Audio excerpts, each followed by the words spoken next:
What's up mga ka-hard foul? You know, balitang NBA muna tayo. Mga pangunahing balita sa NBA ngayong March 31, 2026. Nangingibabaw sa depensa si Victor Wembanyama laban sa Memphis.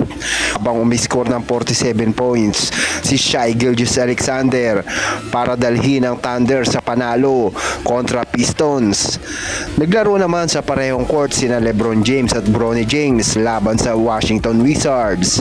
Samantala, umaakyat sa Week 24 power rankings ang Celtics at Timberwolves at ang mga resulta ng mga laro na naigang Lakers sa 120 laban sa Wizards na 101.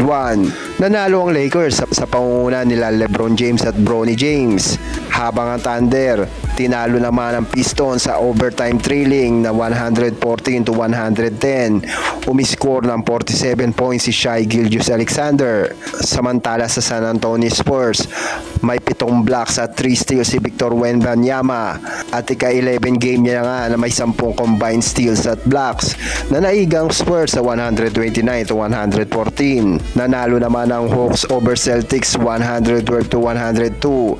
Tinalo nga ng Atlanta ang Boston habang minomonitor ang injury ni Jason Tatum. Nag-init naman ang Miami Heat 119-109, panalo laban sa 76 years.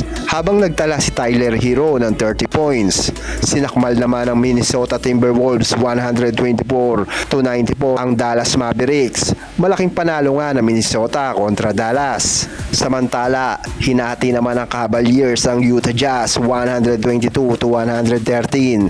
Pinangunahan niya ito ni Evan Mobley ang Cleveland sa 34 na puntos. Habang pumasok naman tayo sa mahalaga pang balita, playoff push run. Pasok na sa playoff ang New York Knicks na may 8 critical na laro para nga sa paghahabol sa postseason. Pagbabago ng ownership, inaprubahan na nga ng NBA ang bentahan ng Portland Trail Blazers sa grupong pinamumunuan niya ni Tom Dundon. Samantala, muling nakuha naman nila Nikola Jokic at Jason Tatum ang napiling Player of the Weeks. Samantala ang top performance, sinandala naman ito ni Victor Wembanyama at itinanghal nga na Player of the Night dahil sa dominanteng depensa.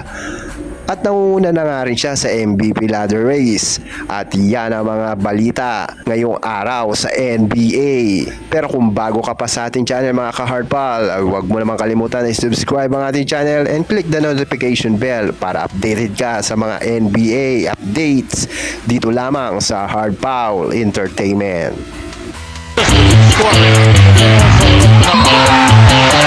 Guys,